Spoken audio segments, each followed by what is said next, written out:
Hello and welcome to a special edition of Video Games to the Max. I'm your host, Sean Garmer, here with me as usual, Mr. Mark Morrison. Howdy. And joining us today, Mr. Randy Isbell. You just have to me back so I can talk about the lack of games I played this year. Thanks, I appreciate it. Hey, I feel the same way. I didn't get to play the length of games that I wanted to play this year. I got to 15. I did get to 15 this year, so I'm happy with that. And well, it is time. It's our Game of the Year episode, as Mark, Randy, and myself have all put in our top 15s in the doc. We have calculated the numbers and we've figured out what our ultimate top 25 is. If you're following along live in the chat, wherever it is that you're watching, you can give us your thoughts on the Game of the Year, what you think it is. That's all we're doing on this episode, other than talking about some stuff from the year.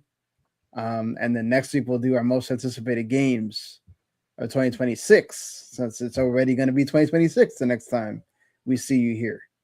So with that being said, let's go ahead and get things started, shall we?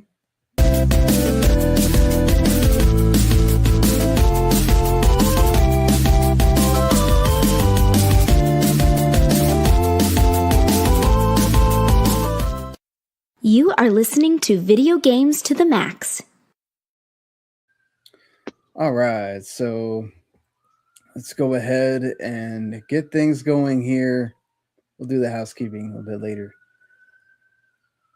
This year, 2025, was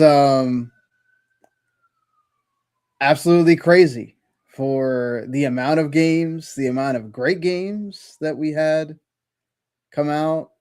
We're missing one game that probably could have turned a lot of these lists upside down if it would have come out, which is Grand Theft Auto 6.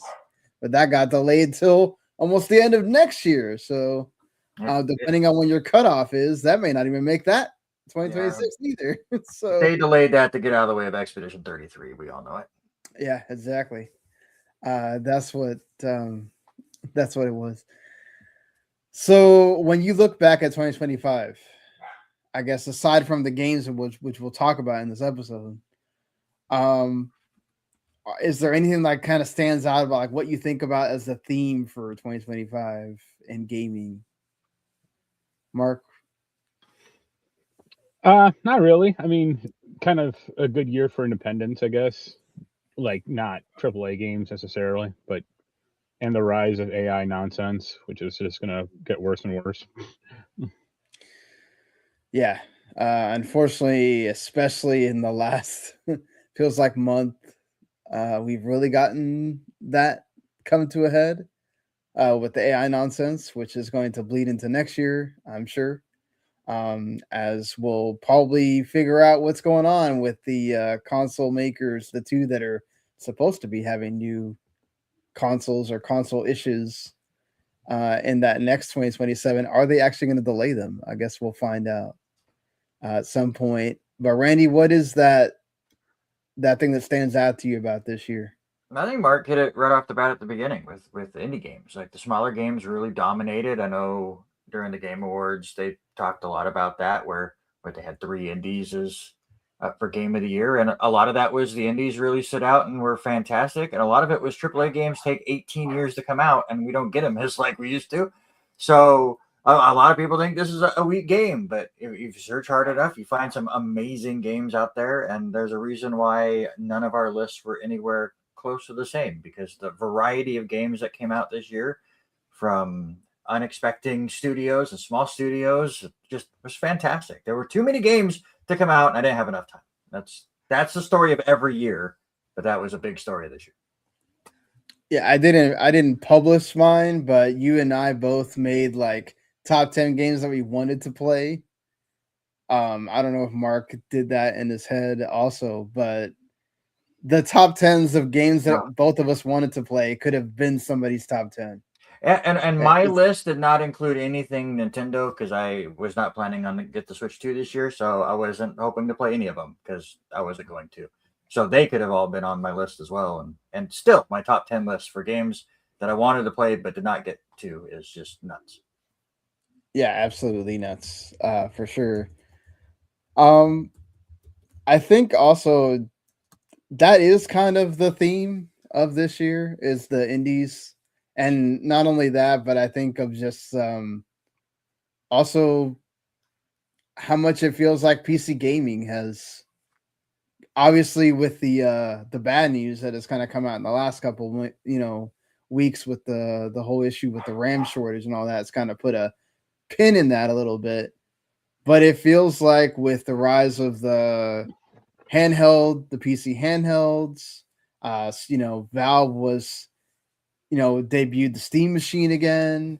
The numbers that are going up and up are, people playing some type of on a PC platform, and more people are discovering Steam, or people are getting their games off of there and kind of leaving, not necessarily leaving, but also kind of like adding that to their repertoire of where they play games, and then seeing that become sort of like, okay, this is where I'm going to play now.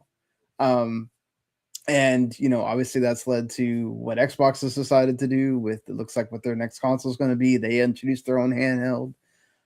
So that space is getting spicy, and we'll see if that means it's going to go backwards at all with this RAM shortage, and how much that's going to affect how much people can buy laptops. I actually bought, essentially it's like a delayed birthday Christmas present for myself, and also because my other laptop's basically almost at that point where it's like, sometimes I wonder if it's going to turn on today.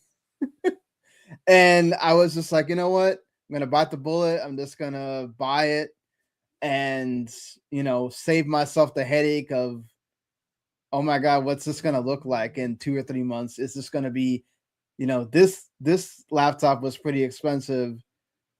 Are we looking at like double that price just for what this laptop is now? So, yeah, it's going to be crazy. And that's not just laptops, that's PCs, that's the handhelds. Will those go up? Will the consoles go up again? That's going to be interesting too. That's another theme that I feel like is a big thing of this year is console price increases. We have never seen that in the history of video games. By this time, every time we have decreases in console prices. And it just shows how much the world around us, which a lot of times video games has been immune from, is really affecting video games now, because of all the other things combined, how it's affecting the consoles, and affects people that want to buy them. The whole deal of 2027 is supposed to be the year, and there's so many people that just like, I don't want that thing. Please don't give me a PS6 or Xbox, whatever. I had enough just trying to get this thing that I got right now. I want to enjoy that, So anyway, moving on to, I guess, also, what is that game that you feel like you missed out on this year that you didn't play? That you really wanted to, that for some reason or another you didn't get to play at all. What was that for you, Mark? Probably that Lunar collection. I mean, I know it's a collection, but still. But probably, if you want like a real answer, probably like Metroid Prime 4, maybe. But I have no like history with that franchise, so doesn't mean a whole lot to me necessarily. Randy, what was that? Mine was that Shinobi game that came out in August. It came out right around that same time the Hollow Knight came out and Ninja Gaiden came out, or Ninja Gaiden Ragebound. And I made my choice, and then I saw everybody went, no, Shinobi's so much better than Ninja Gaiden Ragebound. And I still haven't gotten around to playing it yet. Yeah, I made the same choice you did. Wound up feeling the same way. That is one of the things that I got on the holiday sale. So it's just sitting there. Let's see if I play it in the coming days. My number one was the Trails in the Sky first chapter remake. I really wanted to play that. I did play the demo, and then it's just like I'm looking at it and I'm going, man, do I have 60 hours or whatever to dedicate to this thing right now? I don't want to just go, and I've tried to avoid that this year. I've done that so many other years where I'll buy games just to be like, okay, I'm gonna play this, right? I'm gonna put this in I gotta play this before the end of 2025 or whatever. And I'm like, you know what? I'm just avoiding that unless it's on a sale. And I waited long enough for it to show up on that holiday sale that Sony's doing right now. So I got it at a discount, and that'll be my mission to start playing that in this time when we're waiting for the 2026 releases to start showing up on the release calendar and all that stuff. So, but I mean, I'm sure anybody watching or listening later has like their own, like, you know, what Randy and I talked about, top 10 list of games I wish I had gotten to this year. And also just another thing to know too is like the multiplayer indie games that were also like big this year, like Peak and Schedule One, and I guess Arc Raiders, you can call it indie, sort of. I don't know if you call it indie, but all those games just kind of came out of nowhere and just, all right, got people playing. You know, Arc Raiders is still absolutely up there in the peak concurrent count. So, you know, just thought I'd give that a shout out because I know it's not on any of our list. Neither is Battlefield 6, which, you know, dethroned Call of Duty this year, it looks like. So that's a feather in the cap for EA there. For 1 year. For 1 year, yeah. We'll see if that motivates whichever team is working on Call of Duty next to really bring it back to the Black Ops 6 time frame. But all right. Just really quick also, because Randy didn't get the Switch to Mark. I know we did our Nintendo report card or whatnot, but just, you know, for everybody watching that maybe didn't get a Switch 2, is looking into Switch 2 next year, do you feel like with what came out this year and what we have looking ahead next year that the Switch 2 is worth it for people, or they should still kind of wait? No, buy it now while you can, while it's a decent price before next year. Yeah. It goes up $100. I would say, you know, I guess it depends on if you already have a Switch 1. Unless you're dying to play Donkey Kong Bonanza, I think you're good. Although, you know, I don't know how good Pokemon and Metroid technically run on Switch 1, but you can play them on there if you really wanted to kind of save yourself the money. Plus, also, you got a few of the big games that are coming on Switch 1 next year. Also, so, you know, that's on you. But I agree with Mark in that sense of the price thing, because I'm waiting. If they raise the price of the Switch 1, it feels like inevitable that Nintendo will raise the price of the Switch 2 at some point. Once we get out of the holiday season, they've already said that they're not going to make the Mario Kart bundle anymore. So it feels like we're just kind of waiting. Will Nintendo pull that button and go, oh, sorry, but Switch 2 also has to go in price as well. Right. But all right, let's go ahead and get into our games of 2025. Are anybody have any like big honorable mentions that barely missed their list that they really wanted to talk about, or anything like that nobody else is going to talk about? Right? If somebody else already has on the list, then you can just be like, okay, this was for like number 16 or whatever, and we can talk about it later. But anybody have one of those? Honestly, It's the only like, thing that missed my list, and it was for a bad reason. Little Nightmares 3 is not good, and I'm very disappointed with it. After the first two, I know it's made by different people, but man, it's missed the mark, and it's thankfully Reanimal looks like it's going to be good. Fingers crossed. Yeah. Mark, was there any game there that? Not really for me, but the one game Jens just got into and like I think just beat like yesterday was Dispatch. Oh, okay, yeah. He really liked it, so I haven't played Dispatch it. was another one that was kind of like there where I probably would have played if I had time, because definitely love those narrative games. Right. Yeah, I think to me it was like there was a few that The Altars should have been higher for me. I wish I would have had more time to play that game. if I would have. I know it would have been higher, but I felt like I couldn't put it any higher because I didn't get to play a bunch of it, but I liked what I played. All right, so let's just start. You don't have to, talk forever about all these games or whatnot. It's up to you how much you want to talk about it, but Well, you don't want our podcast to go as long as MinMax does? no, we don't need that. So, shout out to them that they can do Absolutely. 6-hour podcasts. Look at them. And not even be done. I love that they're coming out with their 210s and they listed over 100 games and kept saying names. Like, none of these are going to get close. Can we they really need on? to learn to cut off the number at a certain point. Be like, you don't need to list this because it's never going to go above a certain number. It did make me laugh that it took them 100 games to finally get some of the games I had in my top 50. Yeah, right? It's like some of the ones they had way down there was like, wow, okay, it shows you how much they did not care about that game at all. All right, Randy, what is your, I guess, like 15 through 11 and whatever you want to say about them there?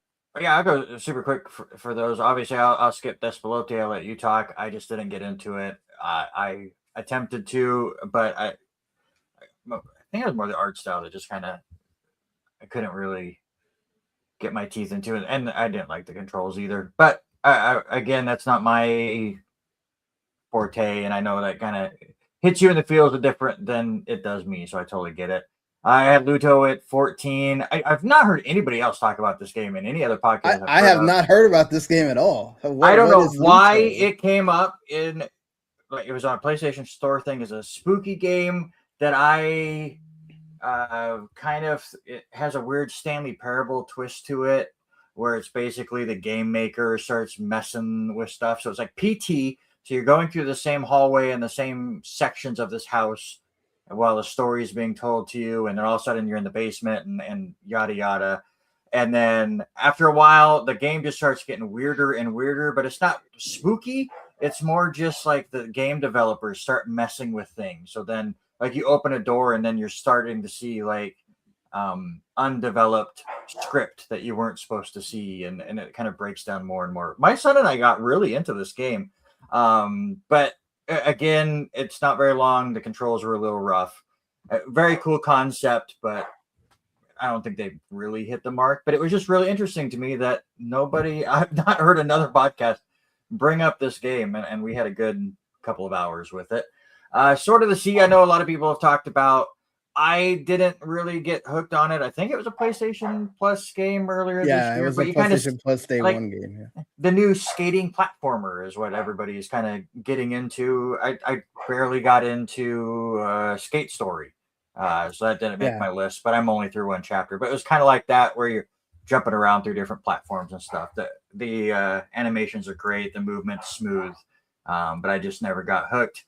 I'll leave Power Wash Simulator 2 to Mark. I absolutely love the Power Wash Simulator games. A fun side game for sure while you're watching shows or listening to podcasts, and I just could not stop playing that game. And then Bionic Bay was another one that kind of snuck up on me, looked absolutely fantastic. But it came out at that same time where I started playing it, and Ninja Gaiden and Hollow Knight, and August made me realize that I'm getting old and I'm not a good gamer anymore.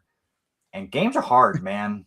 And I got stuck on Bionic Bay. There was a puzzle I got stuck on for like a month. I finally got by it, but then I got like really focused on playing other games. But if you like those Limbo style games Inside, this is a lot like that, but a bit more faster paced than those two games. And some of the puzzles they have in it are really, really fun. And I have a feeling that once you get in game, it gets really wild. But just missed my top 10 just because I kind of got stuck on it and never gave it a chance to get concluded. Fair enough. That was a game that was on my, like, I want to play that, but same thing like you. It came to the point where it's like, I don't have time to play all that. Yeah. August hurt. Mark, what would you like to say about your 15 through 11 there? My 15 was Puzzle Quest Immortal Edition. A lot of these are just like remakes or like remasters. So it's all Puzzle Quest. I think they add like one or two new things, but I didn't really notice a huge difference. But it's more Puzzle Quest, so that's always fun. My number 14 is Sniper Elite Resistance. I played it with Jens. It's more Sniper Elite. They haven't changed the formula in at least 3 games, but blowing up Nazis' testicles is always fun. So that's why it's there. My number Randy's list. We can talk about it then. I thought it was fine. It just didn't click enough for me. Like I thought It Takes Two is better, even with the racist guy in it. So we'll get to that. My number 12 was the Marvel vs. Capcom Fighting Collection. Only because of Marvel vs. Capcom 2 is finally on like PC in a legal emulated form. So that's fun. Sure. And my number 11 was the Suikoden 1 and 2 HD collection. That's a little different from like Puzzle Quest or Marvel vs. Capcom because they actually did like you could like run in the game finally without equipping like a stupid rune to it. And there are a few like quality of life improvements that make it a little easier to get into. And having like a trophy system to like actually like make you want to do some of this weird esoteric crap and Suikoden 2 is good. Like I didn't even know there was a cooking mini game in that game. Wow, really? Okay. Yeah, or like you can like there's like a back window that you can like go up and like get to like the roof of the castle, and I'm like, you can do that. Like, so yeah, that's about it. That's kind of like my quick list or like of the bottom stuff. All right. For me, let me go through here. I was trying to do what I mentioned the altars. That's not a kind of game I play very much, like kind of the survival type. But I love the narrative of it just being weird and having the different like versions of himself that kind of talk to each other and whatnot. It just kind of was one of those things where it's like I wanted to go back to it, but I didn't have time. But it was like I left with the impression of I really like this. I hope I can come back to it, and I did not, fortunately. Ninja Gaiden Ragebound. I love Ninja Gaiden. It's one of the 2 Ninja Gaidens on my list. It's a return to form for the 2D Ninja Gaiden, and it was really well done. Love bringing him back into this, and just the level design, the way that they did the combat in this was really well done. Just love that like blast of the past with Ninja Gaiden. Really tremendous from them. Blueprints is a game that I'm not a puzzle guy like Randy.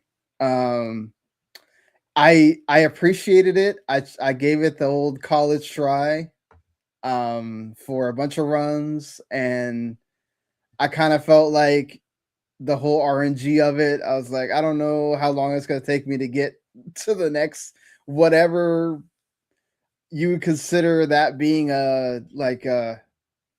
I got to this cool point, or if you ever get to that point. And I didn't want to go and be looking up stuff. So I was just like, okay, I'll come back to it. And then, April was pretty crazy. So also didn't get to go back to it either. Ninja Gaiden 4, been waiting for this game for a long time. Didn't know how I was going to feel about having the other protagonist, but I ended up liking him. Obviously, the gameplay is amazing in that game of just getting to slice through dudes. The story's whatever, but just the combat is so fun that makes me want to keep playing.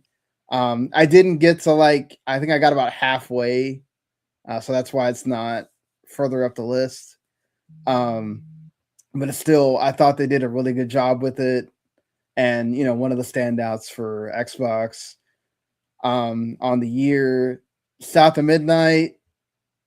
Look, it's got its issues, okay, with the gameplay, and it's not perfect, but the soundtrack is great. As somebody that's from the South, I really, really appreciate that they told that story. and they did it really well. And it has all the fantastical stuff that you love of that kind of like gothic horror stuff. It just, I wish the gameplay was better, but the rest of the stuff about the game is great. And it's one of those times where it's like, okay, it's on Game Pass, and it's one of those where I feel like, okay, on Game Pass, this is a terrific title. And it was a budget title. Like they did a good, they didn't overprice it either. You know, I thought $40 is fair for it, for all the stuff that was in the game. And for that, I give them a thumbs up. You know, and it's not overly long either. So also great on that point. All right. Randy, what was your 10 through 7? Whatever you want to say about it there. Oh yeah, we already talked about Ninja Gaiden Ragebound. I echo everything you said. It was a great return to form. The combat was really smooth. Bosses were rough, not in a good way. They were difficult. I say that because I'm stuck in that game as well because of a certain boss. But I do like that there's a little bit of branching off that you can do in choosing which way you want to go in the levels. But for the most part, it's just kind of choosing which level you want to do first for the most part. But I'm a sucker for those old games. We talked about Prince of Persia last year, and this one was kind of in that same boat. Mark brought it up with Split Fiction. I 100% agree with him. It Takes Two was so much better. And honestly, to me, I was disappointed because, you know, that's a game that my wife and I always play. Or It Takes Two was so much fun. And we would get into Split Fiction, and then it would just drag on too long. Like the levels, I feel like were just, they overstayed their welcome. And the concept of having the two different worlds, the fantasy world and the sci-fi world, was great. But it was like the sci-fi worlds were way too hard for my wife to play because they're like they asked for too much like precision for somebody that doesn't play a lot of games. And then the fantasy worlds were just, they were the exact same every time. I had one ability, she had another, and we just waited for our turns. I think It Takes Two had far more creativity to it than Split Fiction. But with that said, we still made it through. It was a lot of fun to play with my wife. Just after It Takes Two, and of course Joseph Ferris, who continues to like overhype games, kind of oversold what he was doing. Yes, the final level is really cool, but I wish there was far more of that. I also missed the mini games. Like the mini games from It Takes Two is what set it apart. Here you have side stories, but the side stories are just exactly like the rest of the game, except for like the first two. If you have played it, my daughter made us play the sausage level 50 times. Yeah, that's like the one like creative part. Or, like, yeah, and it was like it's like the first one or second one you get. So I was super excited to start diving into it. And then after a while, it was it's just a side story. So still a really good game from those guys. Just after It Takes Two, a bit disappointed. I could not help myself, guys. I've never played a Bennett Foddy game before, and I probably still won't. But Baby Steps was far more fun than it should have been.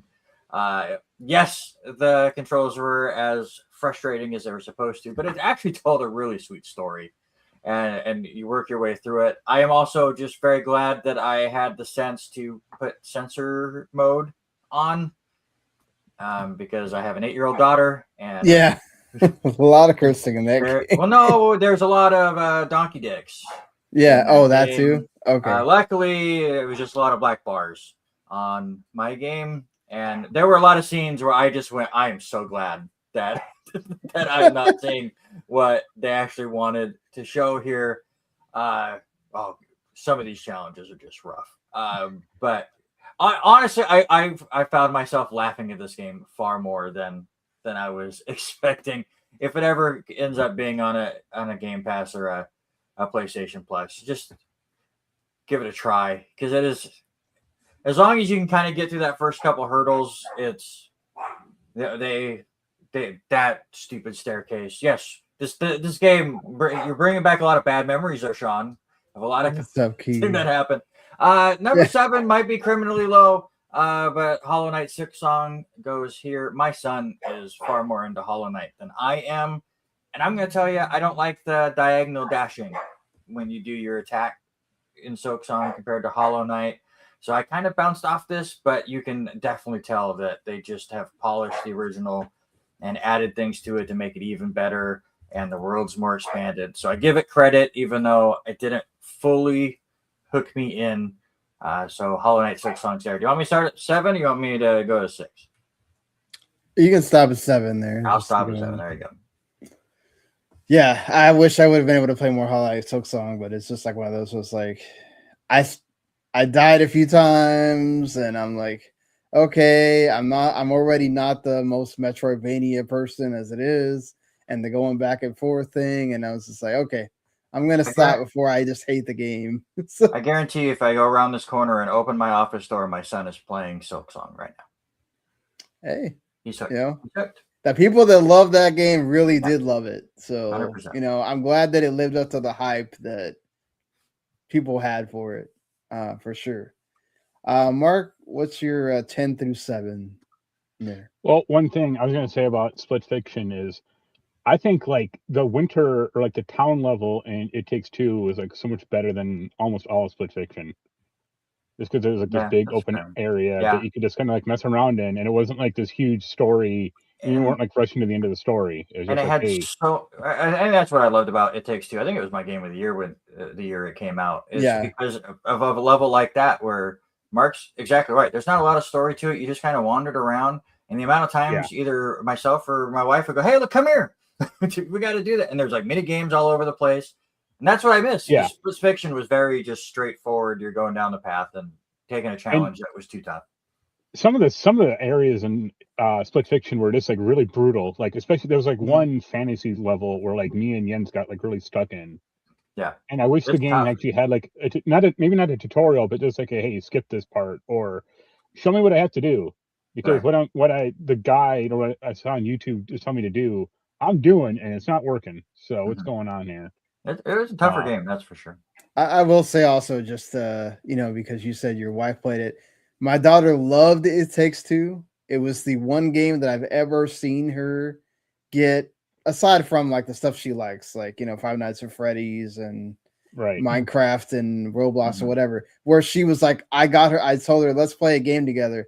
And she's like, do we have to stop playing this game? And then Split Fiction, it didn't do the same thing for her at all, you know? So. But hey, I bet you're looking forward to that Split Fiction movie with Sydney Sweeney, huh? You know, as a movie, maybe they'll make it work more. Sometimes you just never know. The story of Split Fiction wasn't great, but right, you never know what the video game. Maybe it'll give. I don't know if Joseph Fares is going to be involved or not, but if it's going to give him a second crack at. Now that you have the reviews and people saying what they didn't like about it, they can do the rewrite, and perhaps for the movie they can make it work. Yeah, but so my number 10 was Once Upon a Katamari. It's more Katamari, and they finally made a new one after 15 years or 10 years or whatever. That's not on the Vita, so it's not like the most like original game, but they did add like power-ups, which are kind of fun. And yeah, I platinumed that game. It's kind of hard, but it's fun. My number 9 was Power Wash Simulator 2. I think it's a fine game. I think I like the first one more though. There's a few janky parts in the second one, I thought, and I didn't. Some of the levels are just like so big and so overwhelming. That's fair. What do you think? No, I'm with him. I like the big levels, but again, it's my perfect. I'm gonna watch a show and play Power Wash Simulator 2. So the big levels to me, I'm like, all right, bring it on. But yes, there's so many levels you get into it and you hit the whatever button, it flashes what's dirty, and it just all turns orange. Yeah, like, but it's Spidey sense, it's the grind sense. Like, oh man, right.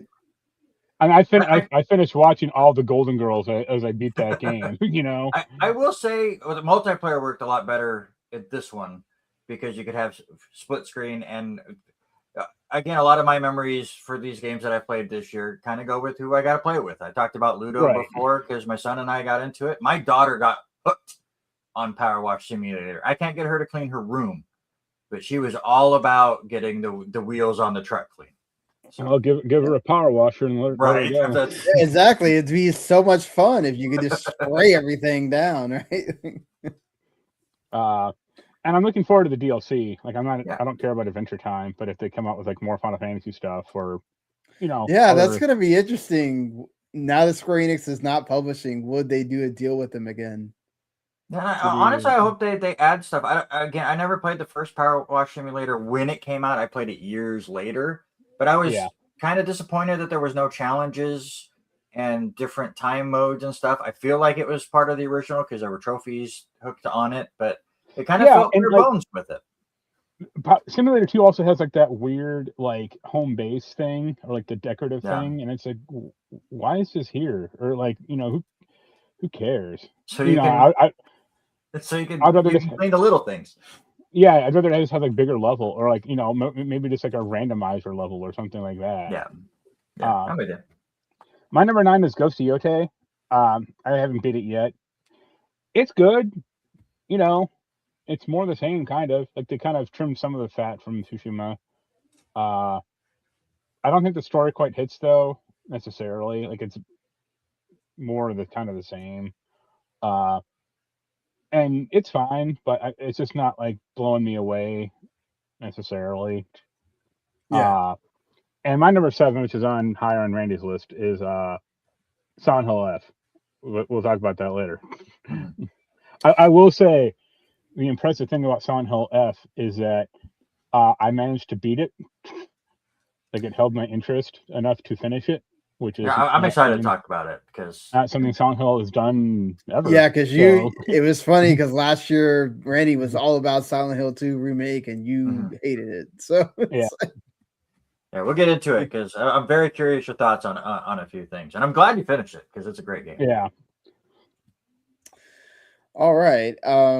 My 10 through 7 here. Mark has this higher on his. That's Like a Dragon Pirate Yakuza in Hawaii.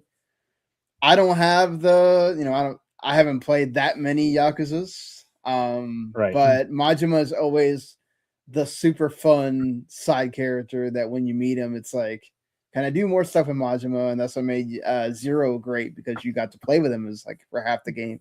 And then here's a full game where you get to play as him, and he's a freaking pirate, and he's doing crazy stuff, and you get the ship combat and all that. I love doing all the ship challenges. Look, to be fair, it doesn't get, after a while you get just too much money and you get way too powerful, and the game just never it doesn't scale up with you, so it's like it becomes a cakewalk after a while. But I still had tons of fun. That. Yeah. Like, I had a ton of fun because, it's still the goofy Yakuza stuff, but now you're playing as somebody that's also just as goofy as the goofy stuff. So it's a different contrast to like the super serious like Kiryu. And it's not Ichiban either. So it's still like that. Okay, you're going back to the old school. He's doing the beat 'em up stuff. It's not the RPG thing. And I loved having the two different styles also, with the swords, and then also just his regular style too, unlocking all that. That was fun. So the story was kind of all right. I thought it was better than I thought it was going to be, but it's not, I wouldn't put it up there with the Annals of Yakuza or whatever, but still, as far as the spin-off games go, where a lot of them are kind of like whatever sometimes, this is probably one of the better Like a Dragon spin-offs for sure. Number 9 for me is Ball X Pit, which is higher on Randy's list. This game is just fun, man. It's just, you just put on the level, just shoot things. It's like Brick Breaker, but faster, and you have the roguelike elements. And I wasn't a big fan of the build a town thing, but I don't know. I still don't know how to do that. Yeah, I place things and hit them. Yeah, same thing. I just would place things randomly and like, I want to get back to the part where I'm like just shooting things. Like, that's just, it was like a good, like, okay, turn my brain off. I want to go just shoot stuff for a while and not think about it. And it was really fun. And it has that same kind of like Vampire Survivors quality of like, oh, just one more, right? Just one more. I'll do it again. And they just a fantastic job by the team. Look, Devolver always does these great trailers. They had a hilarious, their entire presentation was this game for 10 minutes. And from the moment I saw it, I was like, this is going to be something. And then it comes out and it's awesome, right? Like that's one of the things I loved about this year is sometimes you have those games that came out that's just like, okay, I don't know what to make about this. And then just absolute greatness, Number 8, I just beat it today. Was the last game I'm reviewing for this year, Unbeatable. So the name of the title is wrong. Right, yes, exactly. The name of the title is wrong. It's a game that, like, look, if you love rhythm games like I do, it's right up there. But this game is also an adventure game because you can play just the actual like rhythm game stuff. It has a whole arcade mode that's all it is. But if you play like the 10-hour story mode or whatever, it has like explorational kind of like point and click adventure game elements where you're trying to go find stuff and solve some like light puzzles. But to me, what makes this work is the narrative between the 4 bandmates and mainly the two main ones, Quaver and Beat, and their story is just it feels like it takes forever to get there.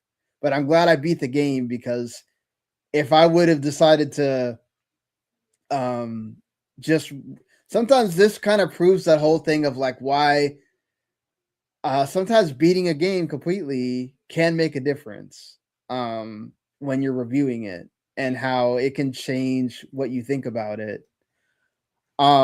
Because I kind of had like a sort of like, okay, this is a fine game, whatever. It's like a 7, right? And then the story goes to the end and I'm just like, okay, that was worth the other 9 hours. Sometimes I felt like they were talking way too much and it took forever. And it's like, okay, this went somewhere. This had something to say.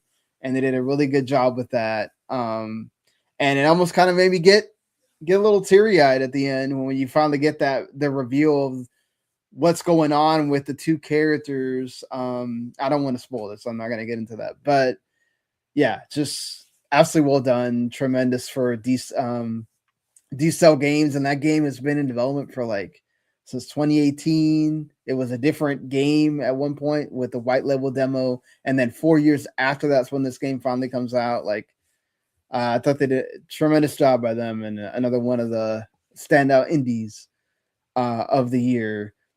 Number 7 is Doom: The Dark Ages for me. I love Doom. And Doom: The Dark Ages delivered for me. I thought maybe it was going to be like too slow.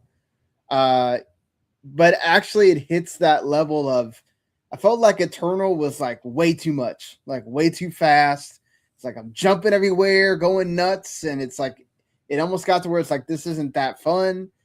Doom 2016 is kind of like that throwback to Back to Doom kind of thing. And then I liked that this was different. Like it's kind of more like you're parrying, going against the character. You're still shooting and stuff. You can still shoot and whatever. There's a lot of collectibles, a lot of things to find if you go around the map or whatever. And it's just fun to just kill all the weird monsters and aliens and whatever. So I enjoyed it. And I don't know what that team's going to make next because I feel like you just did a trilogy of Doom games. Like maybe they can go work on something else. Back to Quake. Yeah, we'll see about that. But yeah, so as a finale to that trilogy, I think it was very well done and deserved for that team for sure. All right, Randy, what's your 6 through 4? I'm going to say right now, we all have to say number 1. So no, don't spoil it for people. Mind's Eye. Yes. Yeah, Mind's Eye, exactly. But yeah. My number 6 is Lego Party, and I'm just gonna say this right now. for the little bit that we have been able to play as a family, we've been able to play each map once, but we haven't like really gotten fully into it. I might like Lego Party more than Mario Party. Oh no! Wow. Yeah, But it still ranks lower than Sonic Shuffle. yeah, but nothing can beat that game. I mean, Yeah.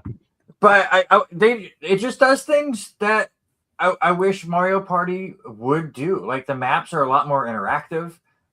There's a space level where you have to work together to take out an alien at one point to make sure you're not losing all your little bits. The mini games are not just thrown at you like Mario Party, where it's like, well, this is the one you picked and you're stuck with it. They give you an option of 3 different mini games to vote on, and then one that you can just say, all right, we're just give us a random one out of whatever. But I like that because obviously when you have a collection of 67 mini games, they're not all going to hit, and they're not all going to hit for an 8-year-old, and they're going to be too tough for them. So after a while, we can kind of figure out which ones are the actual fun ones for us. So then we're not stuck on, oh, I hate this mini game. All right, we're just going to go through it. That's great. The one thing I wish they would do with the mini games is there's too many of them that make you go one by one. Like in Mario Party, you're doing a specific thing yourself, but it splits the screen, so you're all doing it at the same time. This one, everyone is going one at a time, and there's a couple of them. It takes a few minutes to get through.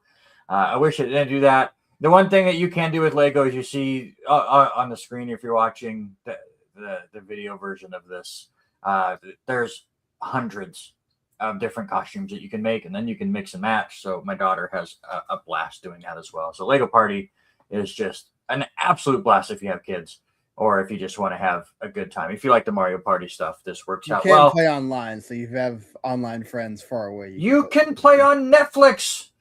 Yeah, that too. It's one of the Netflix games. Now, I've not tried it, and I've not played it with my phone, but a lot of those mini games are simple enough. I feel a phone controller would do just fine. Number 5 for me is Blueprints.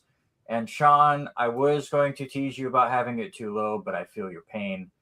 I don't know if I've ever put a game out of the years that we've done the podcast together, or way back at 411 or anything, that I put as a top 5 game of the year that I have been so damn frustrated with. But we got so hooked on it, trying to solve the riddle of trying to get to room 46. It's been months since we played.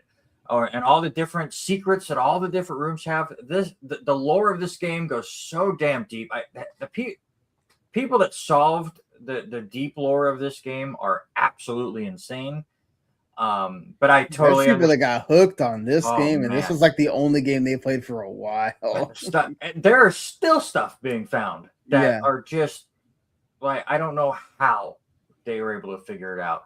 The main mechanic of the game is, yes, it's a roguelite. You open a door, you get 3 options. You're trying to get all the way to the back of this hallway that you're creating every single day.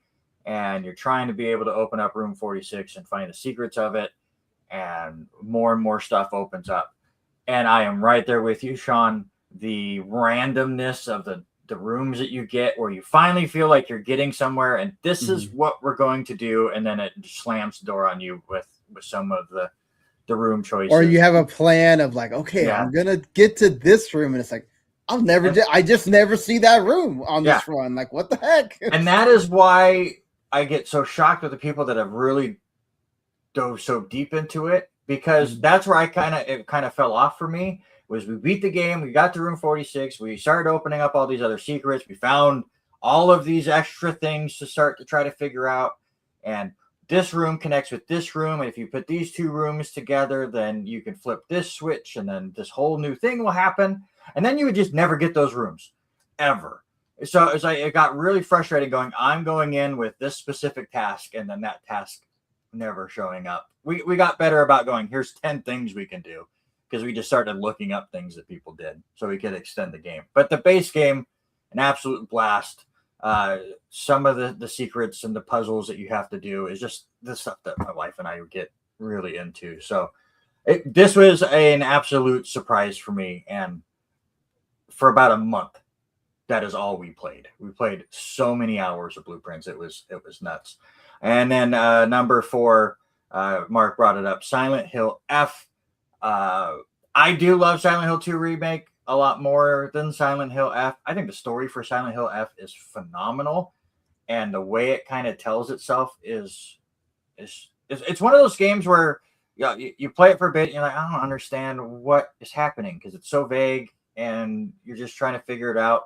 Like they throw you into the Silent Hill side of things so fast, so you haven't even been able to get your footing in it. And I think that's all so well done as you get more and more, and it starts to unravel her secrets and what she has been going through in her life, and the struggles that she goes with as she is kind of becoming of age of things. And like early on, it was like, all right, well, this girl likes this guy that she likes, and then we're just going to get into this bickerness, and it gets way deeper than that. But the thing that really gets me, and I haven't had a chance to fully dive into it, I'm only about a third of the way through the second playthrough, and you have to be hooked on this game to have the dedication for it. And if you don't, it's not me going, what are you doing? But you start playing it the second playthrough, and it's not like Undertale where it remembers the stuff you did. It's just different. It's going, all right, we know you've played it, you know what happens at the end of this game. Now we're going to kind of unravel things a little bit, and dialogue changes where it makes more sense to what's going on. And just the way they're doing, I was like, it's one of those games where I'm sure people have played it 10 times and are still unraveling things. But it was one of those games where about halfway through I went, this is fine. The combat is old Silent Hill like, and it's bad, but that's what it was there for. I mean, old Silent Hill games had the worst combat of any horror game ever, and it was supposed to be that way because they want you to be afraid of the monsters and run from them. There's too many monsters in the game to do that, so you kind of just have to suck it up with the combat. But again, about halfway through, I'm like, this is fine. And then by the time I finished it, I went instantly to New Game Plus, and I got to keep playing this game. It absolutely hooked me for sure, and I'm glad to hear that Mark actually got through this one. Yeah, so my problem with Silent Hill F, I actually thought the combat was fine, and I didn't really have a ton of like resource problems, except in like a few specific areas, like the one Japanese house where like the monsters were like on the ceiling, like that kind of sucked. My big problem with the game is so there's basically two worlds, like the Silent Hill town levels, and then like the dreamy, like nightmarish levels. And then nightmarish levels, there's just like Fox Guy. Yeah.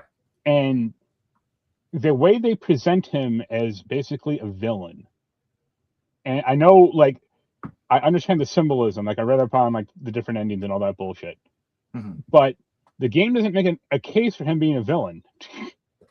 Like, or like that the real guy, because it's actually like the husband, like that or the fiance that you're like marrying in the real world, but they don't present him as a bad guy, or like they like the game tries to make a case for him being a bad guy, but it doesn't actually show you anything about why he's bad, or if he's just going to become like your dad, or like if you're going to be like in this like loveless marriage, like your mom.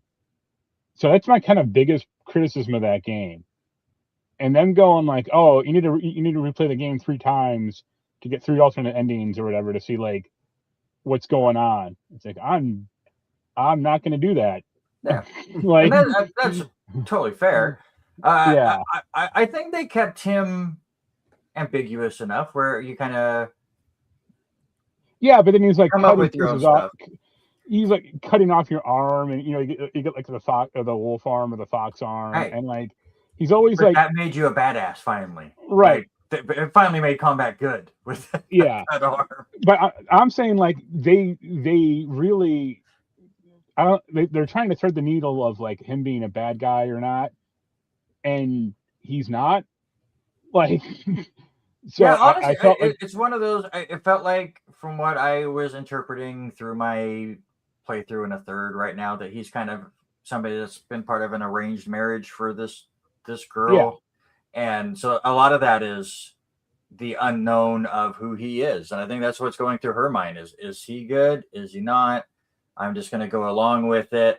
And then obviously stuff did not happen because that's why she is now in the Silent Hill world, because it seemed like she went nutso at her wedding. It's what I'm putting 2 and 2 together. And maybe he's not a bad guy. But the doll makes you feel that way and you're unsure, but she's just mindlessly following. It was weird, not to get into spoiler. Oh, I guess we're already kind of semi-spoiler. Sorry, guys. But like she has the classmates that you're around in the normal world for half the game, and all of a sudden they go through a door and you never see them again. They're like, hey, we're going up here now. See ya. I'm like, but what happened to my side story? And the one female classmate who's like jealous of you or wants like the male friend is like so over the top. Yes, yes. Like, okay. But again, hey, Silent Hill for Silent Hill for well over a decade was so terrible. Bad. So to get remake last year and to get F, which was really good this year, Silent Hill's back, baby. And I say that with whatever that Twitch thing was in between, and nobody liked that. Yeah, that wasn't. We ignore that. Was it like Shattered Memories or something? No, Shattered Memories was one of the better ones. I forgot what that. No, we don't talk about it. Yeah. Mm-hmm. All right. This is higher for Mark. Hades 2. I love the first Hades a lot. Hades 2 was equally just as good. I didn't get as far in Hades 2 as I did for Hades 1. It's not a knock against the game. It's just I was reviewing the next game. It requires a lot of runs to beat. So. Yeah, exactly. It requires a lot of time. I was reviewing games at the same time that I was playing this. The one that I'm going to talk about, or playing a lot of it. The two that I'm going to talk about above it. I really like the new character. I liked that she was more of a magic user. So I play a lot of like wizards and stuff like that when I do play like the Western RPGs at times. So like having that ability to play in a different way than you did with Z in the first game is really good on their part to kind of have that. I think it's just equally as good as Hades 1. I don't know that it does anything super special, but it's still really good. And and I mean, it's like the highest rated game I think on like OpenCritic this year. So still, like a lot of people loved it. But if I've been able to play it more, it might have been higher for me. I try not to put remasters on my list just because you technically it is sort of the same games. For why I didn't put Dragon Quest 3 last year, but this game, Final Fantasy Tactics Ivalice Chronicles, benefits so much from having the tremendous voice acting that they added that it makes the game better. Like I understand the story more because you have all of the tremendous, awesome voice acting that's not in the original, right? The graphics are not. They had to basically remake the whole game because they lost the original. And to be fair, the gloss up that they did for it is not great or whatever. It's whatever. But the quality of life features that they added, it's a much more easier game to understand now. You still have a lot of the same strategy stuff that you have to do in the original, but things like even, things that were really obtuse in the original game are made much more simpler here. It does feel like they wanted people to really be able to get through this game. And very much so that you can kind of like grind yourself to where it's not hard. And that's what happened to me. I over grinded, and so then it kind of like became where, it wasn't as hard as it probably should have been, or what it's intended to be. But I still had a lot of fun, like learning all the jobs and getting through all that. And the music is amazing still. So like, I love the fact that Square Enix really brought this out and they did a tremendous job bringing it back. And who knows, maybe we'll get a Tactics. Will we get a collection of the GBA games done the same way? That'd be cool if we did. And Octopath Traveler 0. I didn't know what to think about when they said this is going to be like a kind of like putting the mobile game in a way so that you can play it as if it was a normal game. And they did a tremendous job with this. I love Octopath Traveler 2. It was my game of the year that it released. Octopath Traveler 0 is equally just as good. It takes all of the great things that are in the first and second game, and this might be the definitive version of Octopath Traveler now. If you haven't played any of the other two, you can pick this up. Yes, there is that town building element to it, but it doesn't beat you over the head with it. It's very simplified. You just kind of need to complete the little tasks so that you can go on to the next quest or whatever. And because you don't have all 8 of the characters all like, oh, I have to do chapter 1 with this character and chapter 2 with that character, whatever. It feels much more like a cohesive experience. And when you meet, obviously the characters were all kind of written to be gotcha. So that got taken away, but it's still fun to kind of meet them and learn their abilities and their jobs and all that stuff. And you have a credit character in this game, which makes it easier for you to kind of like feel like this is you and you're inhabiting that and enjoying it. So hats off to the Team Asano team and the mobile game team for doing this justice. They could have easily just gave you the same game, but on console, and they didn't do that. Hats off to them for that. Yeah. What's your number 3 and 2, Randy? We didn't talk about my before. Oh, we didn't? I'm No. sorry. Go ahead. Sorry. Go ahead. No, my number 6 was just Death Stranding 2. My number 5 is Assassin's Creed Shadows. It has problems, especially with traversal, but it's all right. Especially if you just play as a girl. The guy is kind of worthless, but You did not like Yasuke, huh? Hate him. I mean, it's occasionally fun to bust around like the Kool-Aid man through doors, but that's about all I can do. So, but it's okay. I think the story is really bad though. There's like no stakes at all. And they kind of tie it together in this really half-assed way at the end when you're like trying to get this piece of like I think it's like the regalia of Japan or something, but you don't even know what it is, or you don't even like see what it is. So who cares? And then my number 4 was Like a Dragon, the pirate Yakuza game. I just thought it was fun. I thought ship combat was a lot better than like Skull and Bones, but so is everything else. I mean, and it was fun. It was fun to battle against Samoa Joe in a game. Yeah, they did Samoa Joe justice in that game. It's fun. It was fun to see him. Yeah. All right. Now I can go back to Randy's 3. Sorry. All right, 3 and 2. I mean, you already talked about it. Ball Pit is my number 3 game of the year. I got hooked on this game. This was my Balatro this year. Number go up, brain be happy. That's what this game is. So many lights and stuff, and it was one of those that legit. For like the first hour or so, I played it. I'm like, this is fine.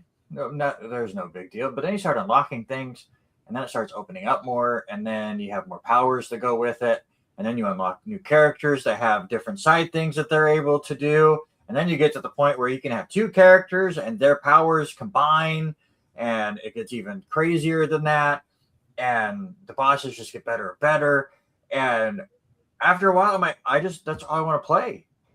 At this point, I'm trying to get through Expedition 33 for this podcast. I'm like, but I just want to play Ball Pit right now. And it's just that mindless action that you see. Yeah. And it's just the same runs over and over, and to the point where I'm now going back and getting the trophies for beating each level with all the different characters and making sure all the characters win at every single different kind of level. And I'm with Sean. Like once you get to the town building, they give me a new building to unlock, and you have to bounce your guys off it a bunch to unlock it. So I just put it in the front and I bounce them off of it until it's unlocked, and then I move it off to the corner somewhere, and then I forget it ever existed.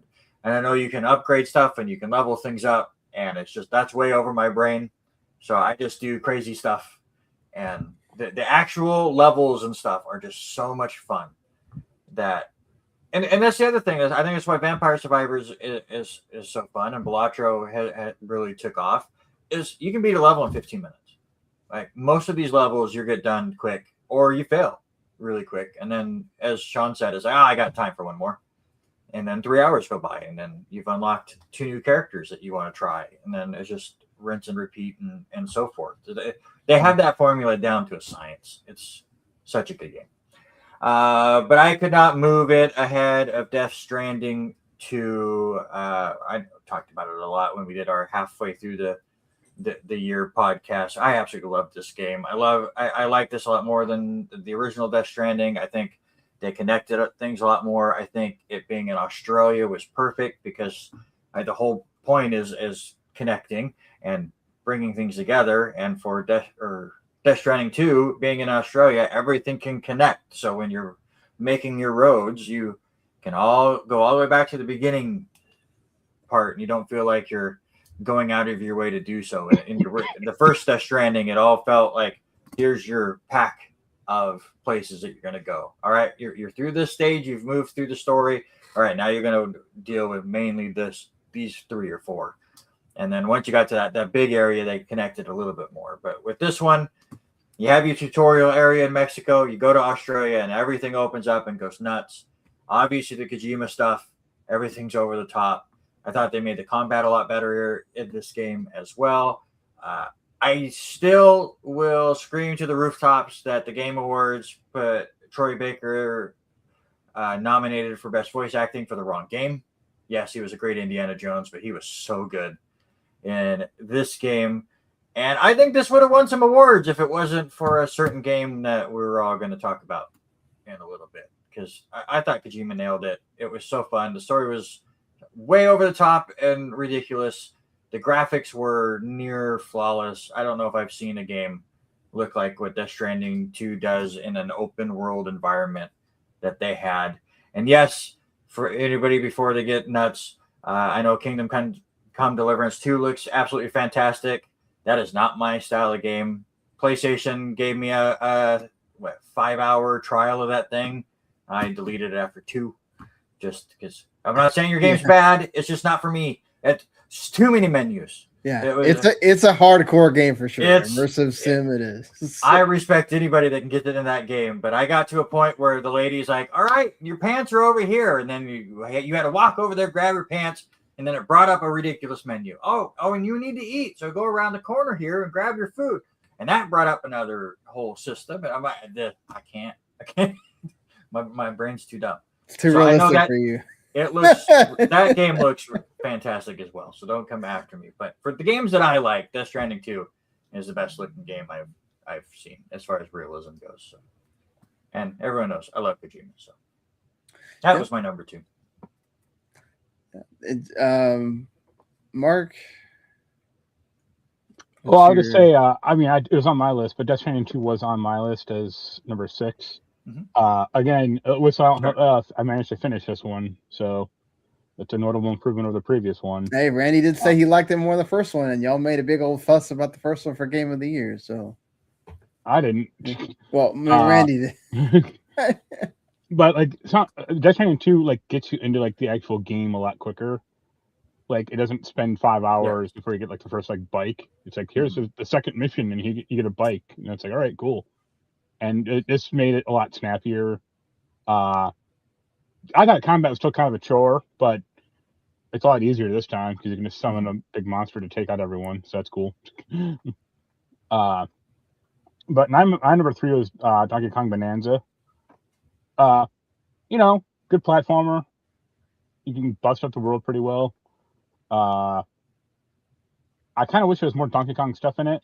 You only see Diddy Kong once, basically. And Cranky Kong is kind of a cameo where he shows up occasionally, but that's about it. But it's a big collectathon, and it's good.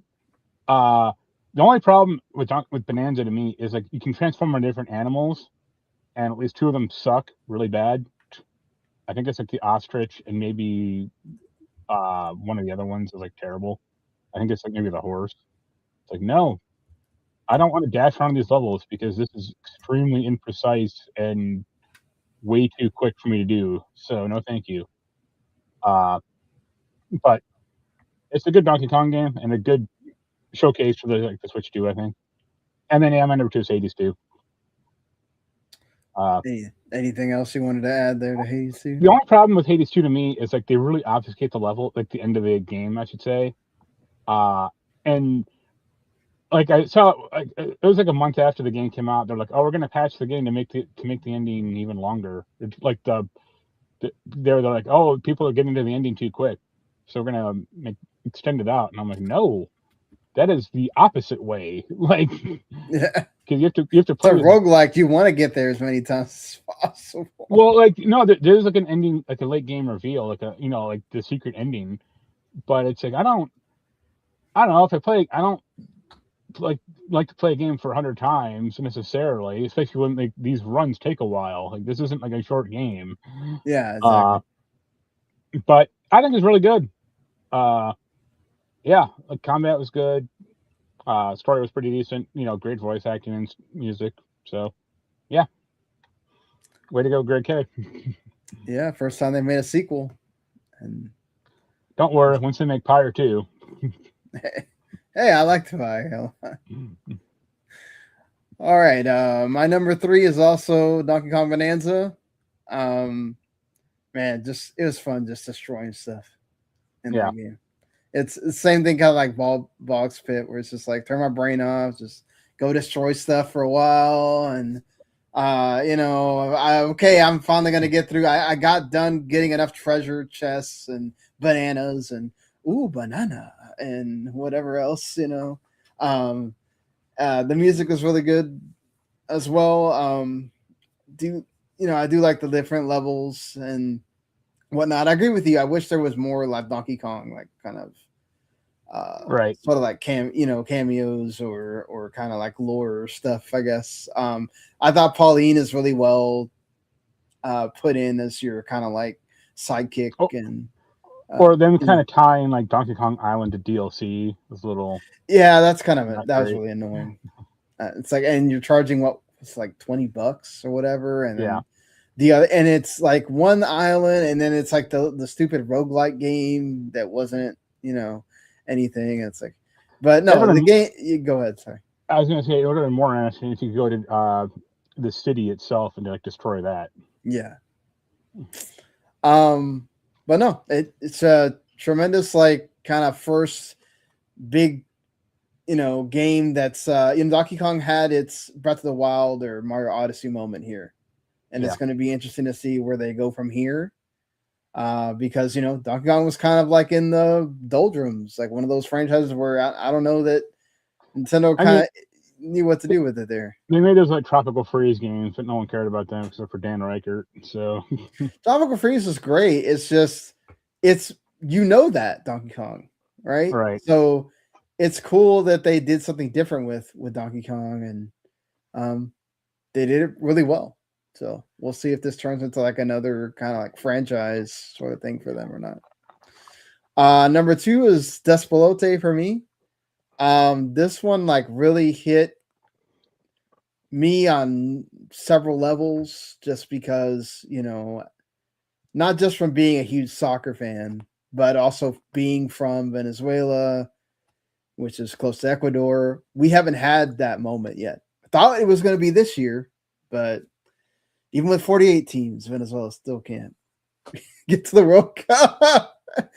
But it's cool to have that moment of like, this is the first time you've been to the World Cup. The US has been around in it since the beginning, so it's kind of like, and I wasn't, in 1990, I was 4 years old, so I'm not going to remember that.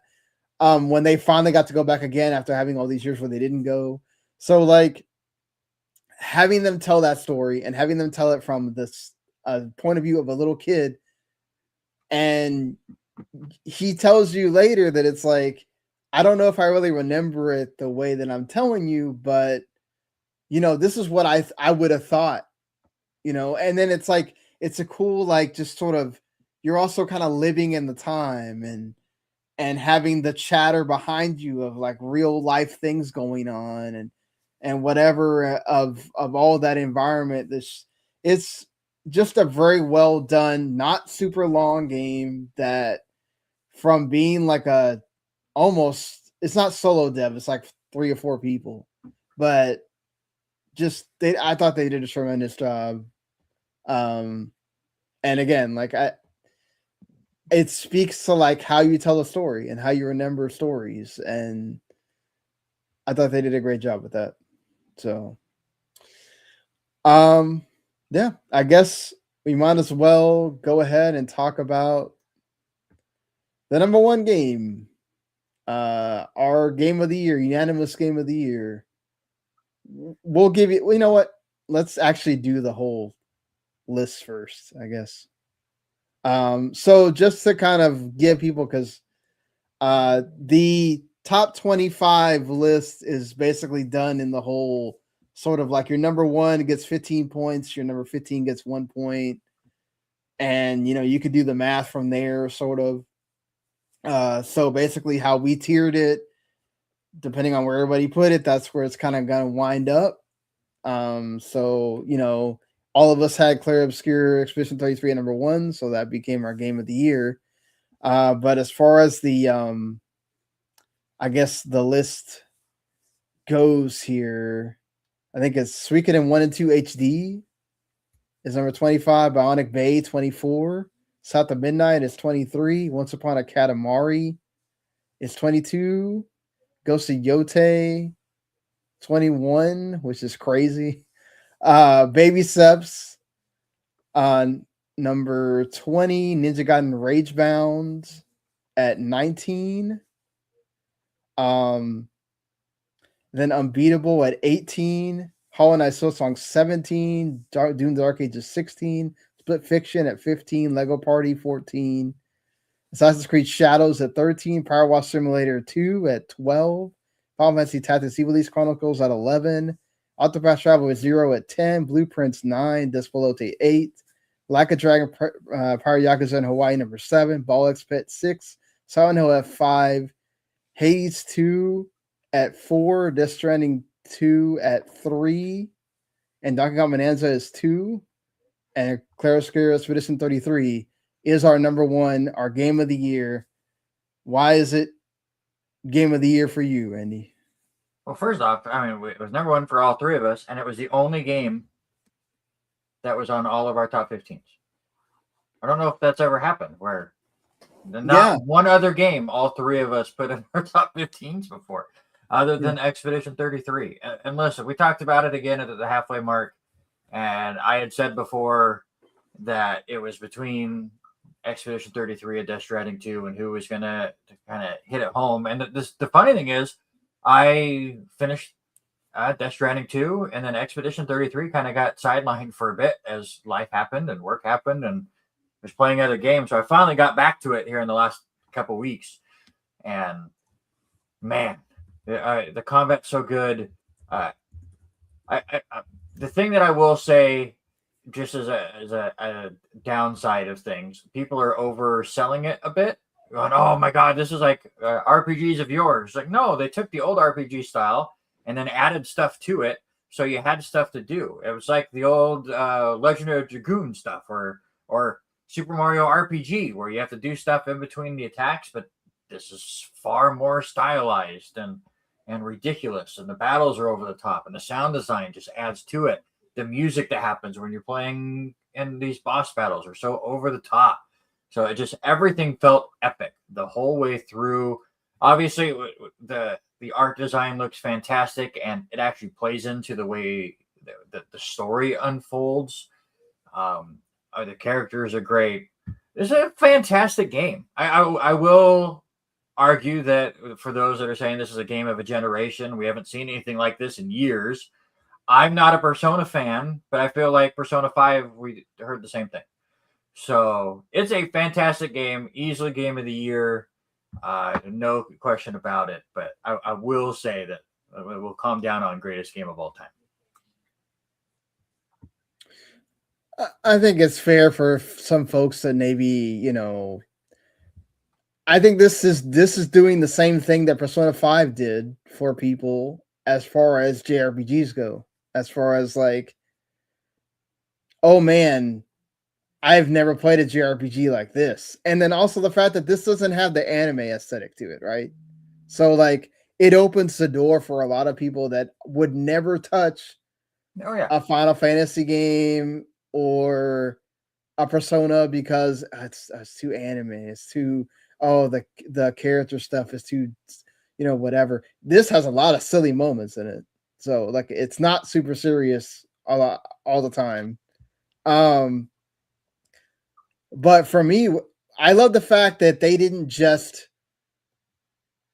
take the stuff from. I mean, he mentions Sakaguchi and of course, Final Fantasy creator, all that stuff.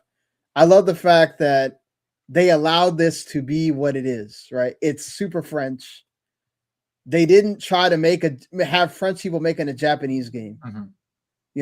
They made it in their own style using the things from RPGs, JRPGs that they love, and then iterated on that, and had the Luminous and the Pictos and how that all works together, and the characters, how they all work together, and how they all had their own like combat aesthetic, that how you can make that work as a cohesive unit, and like it is the Super Mario RPG, but it's taken to a whole nother level with like, you add the Souls kind of parrying and dodging part of it. And then having that, like when you get to do the team parry, that is so satisfying when you finally get to do that. Like, it's so cool. Or when you get to like parry the shit out of a dude that you couldn't beat like 10 levels before, but you get good at it finally, and you can finally beat one of those like secret characters or whatever. And it's an awesome feeling, right? And I loved exploring around the world map, and they could have done that a little bit better, maybe. But I also got to remember it's a $50 game. They don't have the super high budget of like a Final Fantasy or whatever. But the fact that this game got made for 10 million, and the way that a lot of these people were found to become part of the core 33-person team. Now they have the outsourcing and whatever. So it wasn't 33 people, but it was a core 33 that were doing this. And like, finding the guy that makes the soundtrack on SoundCloud, and he goes and makes the soundtrack of the year, and it's like, it's insane. It's insane. And, her voice is, Alicia's voice is amazing for this as well. Like, just every time I hear that opening song of that game, it gives me chills of thinking about it again. Just I agree with you. I think people are kind of like overhyping it a bit, but I can see where, like, if you don't play a lot of these games and then this thing hits you like a truck, like, it's like, oh shit, and I love the ending choice as well, just making you really have to think about that. Don't want to spoil people, but that's cool. Mark? Yep. I never quite agreed with the whole Persona 5 game of the generation thing, because it's kind of building off the backs of, Persona 3 and 4. I mean, I guess you could say the same about this game with Expeditions 1 through 32, but no, I think it's a really great game. It is building off of a lot of like systems of previous games with Mario RPG, or more really like Lost Odyssey, especially with the whole like not a Picto Lost system. Odyssey. Yeah. But I think this is really great. It's memorable. I love the fact that it's like French, because it's not like the usual dystopian future, like Japanese future cyberpunk thing, or weird, pastoral farmland thing. The characters are great. I kind of hope they don't do a sequel. I just hope they do something completely new. But I wouldn't mind another game in the world necessarily, though. Like I'm interested in the whole like writers versus artists war. Yeah. So who knows? Maybe they'll do an Assassin's Creed game next. They did say that Expedition Clair Obscure is the like franchise name, Yeah. and then they will, if they did another one, they would just add an Expedition number whatever. Right. So we'll see. I think they did go on record of saying that they may do something else instead first, and then if they want to revisit it, they will. Which I agree. I do think that I think it would be cool to see them do something different and not just feel like, okay, well, we got to go do this again, because number one, it's like trying to top that after you already did it once. That's going to be super difficult, you know. So maybe go away from it at first and then come back to it later when people have had time to kind of sit with it and not have just played it or whatever. So yeah. Are you ready for Final Fantasy 17 to have the same combat, Randy? No. God, no. I'm joking. That's the other thing that's driving me nuts. This is what Final Fantasy needs. No, why do all the games have to be the same? That's what I loved about Expedition 33. It was his own thing. Marc nailed it. The French aesthetic, like a lot of the stuff that they brought up, I don't know what that means. And that's great. Like, yeah, because it felt different. It looked different. It sounded different. And it's because we just have not had an RPG in that kind of world before. And also the voice acting is like top notch compared to a lot of all the characters were great. Like Minoko was hilarious. I think that's one of my favorite side characters that I never used, but his stuff. Minoko has to have like one of the best theme songs. That when you fight him, I lost my mind. Wes hasn't been on this show in years, so most people won't remember him. But he and I have been talking back and forth because he's hooked on this game and he's doing all the side stuff. And I got to a certain boss. I won't spoil names or whatever. And I went, I'm just going to sit here and listen to this theme because I'm not ready to fight this person. And he goes, oh my God, it's so great. And then 5 days later, I went, oh, the second time you fight this person really sucks. He goes, I'm not going to lie. I really thought that's what you talked about the first time. And I thought you were there because the theme was so much better. But yeah, like the music is so good in this game. I get, it's that epic feel that you get through all of this. And I think, so you get through this game and I'm watching people react to it and what they think of the ending and everything. And one of the guys I always watch all the time, Maximilian dude, I think said it best. Like, this game does not happen if the developers don't go off and make their own studio away from the big wigs. Yeah. Oh wait, Ubisoft would never have this, because you can't take a risk like this. And that's why I'm saying, like, Final Fantasy can never do anything like this because they have to stay in their lane and stay in their box. And we have to make sure that this group likes it and this group likes it. We have to make sure everyone buys the game. Even though Expedition 33 just showed, we're going to make the game we want. We're going to do it exactly how we want, and you're going to like it or not. And everyone went, you know what? This is so original and fantastic. We all love it. And that's great. And hopefully it sells just a ton and shows the big studios that stop making Assassin's Creed for the 57th time or Call of Duty for the 99th time. Like, you can come up with an original story and it's going to work. Try something different. Take an idea like Lost Odyssey with their battle and you do this from your heritage and mold it together and come up with something just different and fantastic. And then it has to be good on top of it. But man, that's the thing that Expedition 33 got me. It felt absolutely like a game I've never played before, but felt like so many other games that I've played in my life, all molded together perfectly. And it's just a fantastic game.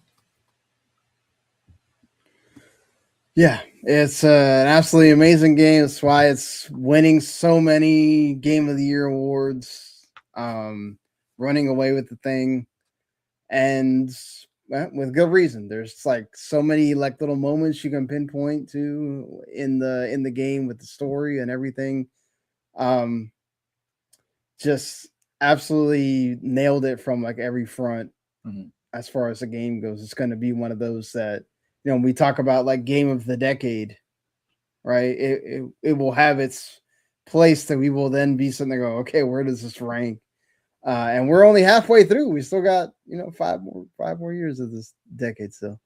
But all right. I mean, that's game of the year 2025 for us here. Video Games to the Max. Hopefully you have enjoyed this year, us being able to, do the podcast. Thank you everybody that watches, listens. Thank you to Crafty, who always tells me that he appreciates the show. Always like, it's cool when have people reach out and tell you that the show means a lot, even if it's one person, because that makes me feel like it's cool that it's worth doing the show every week, because it is a lot of work to do this. This is actually a little bit easier because I'm not having to go get news and pay attention to stuff all throughout the week and read things and stuff like that. Marc as well, having to keep up with that stuff. So, hopefully everybody had a great Christmas and holidays, and now have a happy new year. And we'll see you on the other side of 2026 next week. For our most anticipated games of 2026, will Grand Theft Auto 6 actually come out? Will it be number one on my list for the 4th straight year? Yeah, right. Will it be high on that list again? Will we see something of Final Fantasy VII Remake Part 3 in this year? Will it finally be the beta year of Star Citizen? Right. Will Star Citizen stop just taking money from people and just being enough? Absolutely not. That's I can tell you that one right now. But all right. Until next week, everybody. Thank you, Randy, for being on. Of course. Always better when we can have you on. And thank you, Marc, as always. And see y'all later. Later.